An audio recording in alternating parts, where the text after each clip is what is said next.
Assalamualaikum warahmatullahi wabarakatuh. Perkenalkan, kami dari kelompok 2. Di sini kami akan mempresentasikan tugas mata kuliah ibadah akhlak dan muamalah yang diampu oleh Bapak Muntohar MPDI dengan makalah yang berjudul Hakikat Sholat dan Kedudukannya, yang disusun oleh Fatul Muharram dengan NIM 20100152 dan Dava Jatinugroho 20100153. Baik, seringkali kita sebagai orang Islam tidak mengetahui kewajiban kita sebagai makhluk yang paling sempurna, yaitu sholat, atau terkadang tahu tentang kewajiban tetapi tidak mengerti terhadap apa yang dilakukan. Selain itu juga bagi kaum fanatis yang tidak menghargai tentang arti khilafiyah dan menganggap yang berbeda itu salah. Oleh karena itu, mari kita kaji bersama tentang arti sholat dan serta beberapa unsur di dalamnya. Dalam pembahasan kali ini juga dipaparkan sholat dan ancaman bagi yang tidak melaksanakannya. 1. Pengertian sholat. Sholat merupakan suatu kewajiban bagi kaum muslimin yang sudah mukallaf dan harus dikerjakan baik bagi mukmin maupun dalam perjalanan. Sholat merupakan rukun Islam kedua setelah syahadat.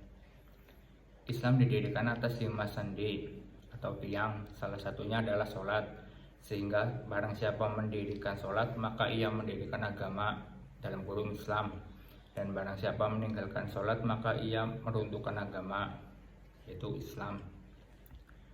Menurut bahasa, sholat adalah berdoa atau memohon dan pujian. Menurut Imam Rafi'i, yaitu ucapan-ucapan yang dimulai dengan takbiratul dan ditutup dengan salam. Menurut para ulama, sholat adalah ibadah yang terdiri dari perbuatan atau gerakan dan perkataan atau ucapan tertentu yang dimulai dari takbir dan diakhiri dengan salam. Dasar hukum. Sholat 5 waktu merupakan suatu kewajiban yang harus ditegakkan oleh setiap muslim yang sudah akil balik, baik laki-laki maupun perempuan, dalam keadaan sehat maupun sakit. Dasar kewajiban sholat ialah Al-Quran dan hadis. Berikut hadisnya: dan dirikanlah sholat, tunaikanlah zakat, dan rukulah bersama orang-orang yang ruku. Al-Baqarah ayat 43. Salah satu hadis yang menjelaskan dasar hukum sholat yaitu dari Abu Abdirrahman Abdullah bin Umar bin Khattab, semoga Allah meridhoi mereka berdua. Ia berkata, aku pernah mendengar Rasulullah SAW bersabda, Islam didirikan di atas 5 dasar, yaitu memberi kesaksian bahwa tiada Tuhan selain Allah dan Nabi Muhammad adalah utusan Allah, mendirikan sholat, menunaikan zakat, melaksanakan haji ke Baitullah, dan berpuasa di bulan Ramadan. Untuk tujuan sholat, untuk mengingat Allah, sebagaimana firman Allah dalam surat Al-Imran ayat 41, Toha ayat 14, dan Al-Ahzab ayat 41. Untuk mencegah manusia dari perbuatan tercela, sebagai kafarat atas dosa-dosa yang telah dilakukan. Cara untuk mengadu kepada Allah, tata cara mengingat Allah secara khusus, dan untuk diperintahkan kepada keluarga dan kepadamu untuk mendirikan sholat. Baik, di sini saya akan melanjutkan presentasi dari rekan saya. Perkenalkan, nama saya Fatul Muharram dengan NIM 20100152. Selanjutnya yaitu kedudukan sholat. Sholat mempunyai kedudukan yang sangat penting, yaitu fardu yang dituntut dari segenap hamba setelah iman. Sholat itu pendahuluan bagi semua fardu dan ibadah. Salah satu hadis yang menunjukkan kedudukan sholat yaitu Warta, diriwayatkan dari Ummu Farwah, wanita Ansor yang ikut membayat Nabi. Ia berkata, Nabi SAW pernah ditanyai perbuatan atau amal yang paling utama. Nabi berkata, yaitu sholat di awal waktunya. Selain itu, sholat juga mempunyai kedudukan yang sangat menentukan, yaitu menentukan diterima atau tidaknya amal manusia. Hal ini dinyatakan dalam sebuah hadis. Sesungguhnya amal manusia yang paling pertama kali dihisab atau diperiksa pada hari kiamat adalah sholatnya. Jika sholatnya diterima, maka diterima pula amalnya yang lain. Dan jika sholatnya ditolak, maka ditolak pula amalnya yang lain. Selanjutnya ada syarat-syarat sah sholat. Yang pertama tentunya beragama Islam, lalu suci dari hadas dan najis, baik seluruh anggota badan maupun tempat.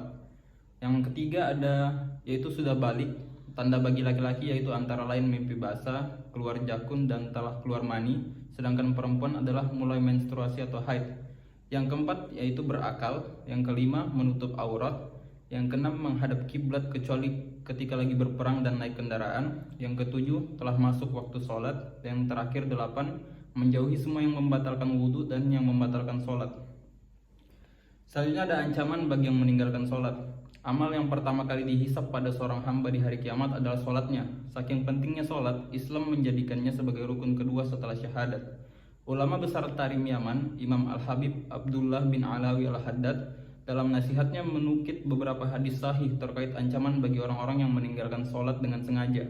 Dalam hal ini, baginda Nabi SAW bersabda yang artinya, perjanjian antara kami dan mereka adalah sholat. Barang siapa yang meninggalkannya berarti ia telah kafir. Dalam riwayat lain, Nabi SAW bersabda yang artinya, barang siapa yang sengaja meninggalkan sholat berarti ia telah kafir secara terang-terangan. Dalam hadis lain juga disebutkan, barang siapa yang sengaja meninggalkan sholat berarti telah lepas darinya perlindungan Allah dan Rasulnya. Selanjutnya ada hikmah sholat. Yang pertama ialah merendahkan diri kepada Allah dengan sholat. Salah satu gerakan dalam sholat adalah posisi sujud. Posisi sujud menjadi pengingat bagi manusia akan kerendahannya di hadapan Allah Sang Pencipta. Yang kedua yaitu meluruskan akhlak dan mencegah perbuatan mungkar. Jika dikerjakan dengan khusyuk dan dihayati secara mendalam, ibadah sholat dapat menjauhkan seorang muslim dari perbuatan dosa dan mungkar. Yang ketiga, bertobat dan meminta ampun melalui sholat. Seorang muslim tentunya kita tidak dapat menjamin dapat terhindar dari dosa. Maka dari itu, dengan sholat, seorang muslim bisa memohon ampun serta bertobat dari segala kesalahan yang telah dilakukan. Yang terakhir, yang keempat, yaitu mengokohkan akidah dan iman. Dengan mendirikan sholat, tiang Islam akan dipancangkan dalam diri seorang muslim. Keimanan dan akidahnya kian kokoh, serta tidak mudah goyah terhadap godaan duniawi. Demikian presentasi kami dari kelompok 2. Apabila ada kesalahan dan kekurangan mohon dimaafkan. Assalamualaikum warahmatullahi wabarakatuh.